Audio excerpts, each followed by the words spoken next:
স্বামী সন্তান নিয়ে আমার ছোট্ট সুন্দর একটা সংসার, আর নিজের সংসারই মেয়েদের আসল জায়গা।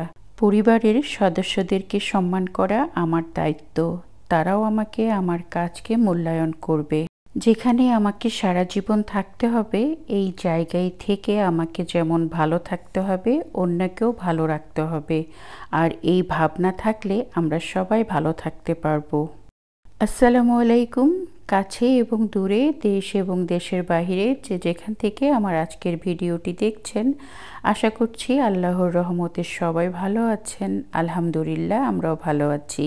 নতুন একটি ব্লগ ভিডিও দেখার জন্য সবাইকে ওয়েলকাম করছি। আজকের ভিডিওটা শুরু করলাম সকাল থেকে। বাসায় মেহমান আসবে, কী রান্নাবান্না করলাম, সারাদিন কী কাজ করলাম, সব কিছু মিলিয়েই থাকবে আমার আজকের ভিডিওটি। কেমন কাটলো আপনাদের কুরবানির ঈদ? আলহামদুলিল্লাহ, আমাদের তো মোটামুটি ভালোই কেটেছে। দেখতে দেখতে বেশ কয়েকদিন হয়ে গেল ঈদ শেষ হয়ে গিয়েছে, কিন্তু এখনও কিন্তু অনেক জায়গায় ঈদের রেশ রয়ে গিয়েছে। আর কুরবানি ঈদ বলে কথা, কুরবানির গরুর মাংস যতদিন থাকে দেখা যায় ততদিনই ঈদ ঈদ মনে হয়। বাসায় কেউ না কেউ তো আসবে যাবে, এটাই হচ্ছে ঈদের আসল মজা। যাই হোক, আজকে খুব সকাল থেকেই কিন্তু ভিডিওটা শুরু করলাম। তার আগে আমি বারান্দায় এসে আপনাদেরকে একটু দেখাচ্ছি। দুবাই শহরে কিন্তু এখন 51 ডিগ্রি তাপমাত্রা যাচ্ছে, প্রচণ্ড রোদ। আমি কাপড় চোপড় রাতেই ওয়াশ করেছিলাম মেশিনে, তারপর বারান্দায় দিয়েছিলাম। সেগুলো একটু দেখে চেক করে আসলাম আর কি। আর আমার গাছগুলোকেও আমি একটু চেক করে আসলাম। আসলে এই বারান্দায় আমার ওরকম আসা হয় না, মাঝে মধ্যে পানি দেওয়ার জন্য গাছে আসি, তাছাড়া কিন্তু বারান্দায় এরকম আসা হয় না, খালি গরমের জন্য। আর আমি বেশিরভাগই রাতে বারান্দায় যাই খালি মাত্র গাছে পানি দেওয়ার জন্য। তো যাই হোক, আমি পর্দাটা টেনে দিয়ে আসছি, না হলে একদম পুরো ঘরের ভিতরে রোদ আসে আর সোফাগুলো নষ্ট হয়ে যাবে। সেজন্য আমি পর্দাটা দিয়ে আসলাম। আর কিচেনে তো টুকটাক অনেক কাজ থাকে। তো আজকে বাসায় গেস্ট আসবে। গেস্ট মানে আপনাদের ভাইয়ার কলিগ আসবে। আমরা একই সাথে একই বিল্ডিংয়ে থাকি, তো দেখা করতে আসবে। আর ঈদ বলে কথা, সবসময় তো আমার সাথে নিচে গেলে দেখা হয়। তো আসতে চেয়েছে, বললাম ঠিক আছে, আমার বাসায় আসলে ওরকম দাওয়াত লাগবে না, এখন ঈদের সময় যে কোনো সময় আসা যায়। তারপর আপনাদের ভাইয়া বলল যে ঠিক আছে, যেহেতু বলছে একটু রান্না বান্না করো, আসবে যেহেতু, আর গেস্ট আসলে তো একটা অন্যরকম প্রিপারেশন থাকে। তাই আমি সকালে নাস্তা অফ ক্যামেরায় করে নিয়েছি। নাস্তা করেই আমি যতটুকু পেরেছি সারাদিনই রান্না করেছি, কারণ গেস্ট আসবে রাত্রে। তো আমি সারাদিন কী রান্না করছি সেগুলো শেয়ার করব। আর যেহেতু ঈদের 3 দিন পরে আমার বাসায় গেস্ট এসেছিল, আর এবার কিন্তু ওইরকম করে আমি কাউকেই দাওয়াত করিনি। ভাবলাম যে ঈদের সময় সবার বাসায় খাওয়া দাওয়া প্রচুর থাকে, ওইরকম কেউই অতটা তৃপ্তি সহকারে খেতে পারে না।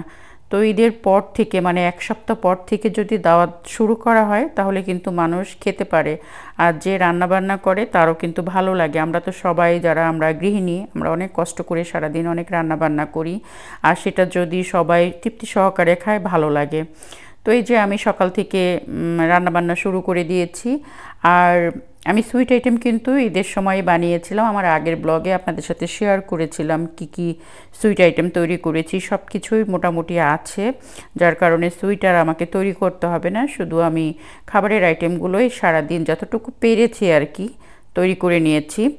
আর সবথেকে বড় কথা, এবার ঈদের ভিতরে আপনাদের ভাইয়া খুবই অসুস্থ ছিল, ওকে নিয়ে আমাকে ডাক্তারের কাছে দৌড়াদৌড়ি করতে হয়েছে।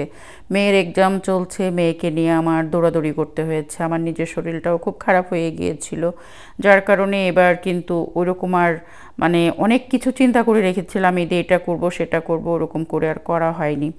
আর মনে অনেক দুঃখ থাকে সবারই কম বেশি। আমার বাবা মা একা একা বাংলাদেশে ঈদ করছে, ওনাদের জন্য অনেক কষ্ট লাগছিল। আমার আব্বা গরু কুরবানি দিয়েছে, একা একাই সব কিছু করেছে, অনেক খারাপ লাগছিল। আমরা তো 4 ভাই বোন, সবাই আমরা দেশের বাহিরে থাকি। আমি দুবাইতে থাকি, আমার 1 ভাই আরও 2 বোন, ওরা কানাডাতে থাকে। তার মানে আমার বাবা বাংলাদেশে পুরাই একা একা সেই গরু কুরবানি দিয়েছে, খুব কষ্ট হয়েছে তার। এগুলো দেখে অনেক খারাপ লাগছিল। আর আমার মেয়েও তো কানাডাতে থাকে, ও তো আসতে পারেনি, ও ওখানে জব করছে। তো সব কিছু মিলিয়ে না মনটা ভালো ছিল না। আর এমন একটা সংসারে বসবাস করছি, এই সংসারটা না পারি ছাড়তে, না পারি মানে ধরে রাখতে, এমন একটা অবস্থায় আছি। সবার ভালোবাসাটা যখন পাই তখন মনে হয় যত কষ্ট হোক এখানে থাকবো। আবার যখন দেখি যে মানে খুব কষ্ট হচ্ছে, ওই রকম কোনো রেসপন্স পাচ্ছি না, তখন মনে হয় এখানে আর থাকবো না। আর যারা আমাকে অনেক সুন্দর করে ভালোবেসে কমেন্ট করে, অনেক সুন্দর সুন্দর করে আমার ভিডিওগুলো দেখে যারা অনেক সুন্দর করে মন্তব্য করে, তখন মনে হয় এই পরিবারটাতে থেকে যায়। মাঝে মধ্যে মনে হয় এখান থেকে একদমই চলে যাই, কারণ এখানে কাজ করতে এসে কি পেলাম জানি না, তবে একটা জিনিস কিন্তু মানে হারিয়েছি, সেটা হচ্ছে আমার চোখ। জানি না আপনারা যারা কাজ করছেন প্লিজ আপনারা ডাক্তার দেখাবেন, ডাক্তার দেখিয়ে আপনারা চশমা নিয়ে তারপরে এখানে কাজ করবেন। সবসময় মোবাইল টিপাটিপি করলে কিন্তু দেখা যাবে চোখটা কিন্তু একদমই যাবে। যেমন আমার চোখে প্রচণ্ড পেন ছিল, ঈদের ভিতরে আমার মাথা চোখ এত ব্যথা ছিল, ডাক্তার দেখিয়েছি, এখনও কিন্তু চোখে আমি ড্রপ দিচ্ছি, 3 রকমের ড্রপ দিতে হচ্ছে।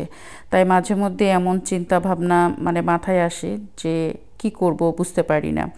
আর এই সংসারে যাদের ধৈর্য আছে তারাই টিকে যায়, আর যাদের ধৈর্য নেই তারা কিন্তু এই সংসারটাতে টিকতে পারে না। একটা কথা তো আমরা সবাই জানি বুঝি, তারপরও জীবনে চলার পথে আপস অ্যান্ড ডাউন থাকবেই। জীবন যদি একই গতিতে চলতো তাহলে জীবন হয়ে যেত বোরিং, এত সুন্দর লাগতো না জীবনটাকে। যে জিনিস কষ্ট করে অর্জন করা যায় তার মধ্যে অনেক সুখ খুঁজে পাওয়া যায়, অনেক আনন্দ খুঁজে পাওয়া যায়, আর ধৈর্যের ফল সবসময় মিঠা হয়, এই কথা শুনে এসেছি। ইনশাল্লাহ ধৈর্য ধরতে ধরতে কখনো হয়তো বা একদিন না একদিন খুব ভালো একটা খবর পাবো। যাই হোক, এই গরমের ভিতরে সারাদিন একটু একটু করে যতটুকু রান্নাবান্না করেছি সেটাই ভিডিও করে রেখেছিলাম আপনাদের সাথে, এখন একটু একটু করে শেয়ার করছি। আর সেই পুরাতন কথাটা নতুন করে আবার সব বন্ধুদেরকে মনে করিয়ে দিই। যে সকল বন্ধুরা এতক্ষণ ধরে ভিডিওটা দেখছেন, মনে করে একটা লাইক দেননি, আশা করছি একটা লাইক দিয়ে ভিডিওটা কন্টিনিউ করবেন। আর ভিডিওটি যদি ভালো লাগে প্লিজ চ্যানেলটি সাবস্ক্রাইব করে পাশে থাকা বেল আইকনটি বাজিয়ে আমার সাথে থেকে যেতে পারেন। আর আপনি যদি অলরেডি এই কাজটি করে থাকেন আপনাকে অসংখ্য ধন্যবাদ।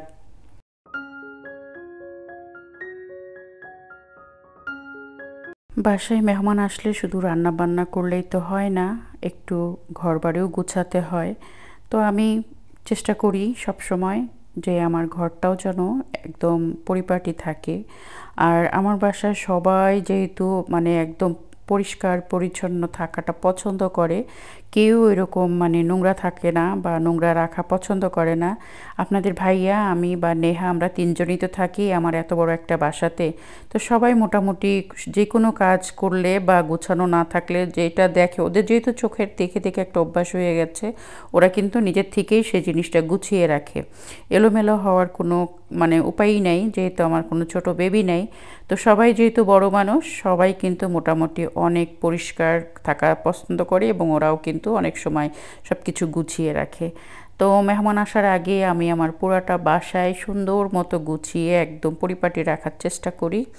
আর অনেক সময় আছে আমার বড় মেয়ে থাকে না, তারপরে আমার ড্রয়িং রুমে আমরা ওইরকম কেউ যাওয়া আসা করি না। এখন তো মোবাইল সবার হাতে থাকে, মানে কোনো কিছু দেখতে হলে ওই মোবাইলেই দেখা হয়, ওই রকম টেলিভিশন আর কেউ দেখে না।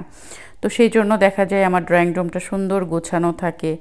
আর রাতে যখন ভাবি এসেছিল, এই যে ভাবি আমার বেডরুম থেকে দৌড় দিয়ে গিফটটা নিয়ে আসলো, আমার জন্য একটা সুন্দর গিফট নিয়ে এসেছিল।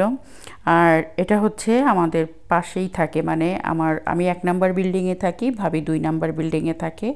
তো আমি যখন নেহাকে কলেজে বাসে উঠাতে যাই তখন ভাবির সাথে আমার প্রায় দেখা হয়ে যায়।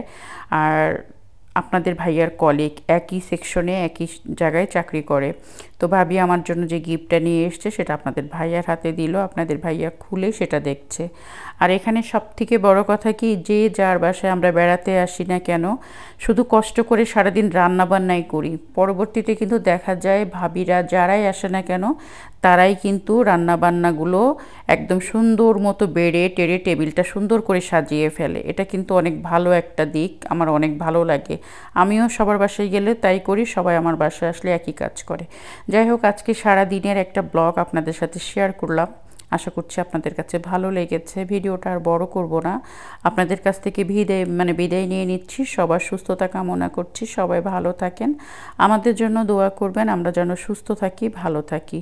নতুন কোনো ব্লগে আবার আপনাদের সাথে কথা হবে। আজকের মতো ভিডিওটা এখানে শেষ করছি। আল্লাহ হাফেজ।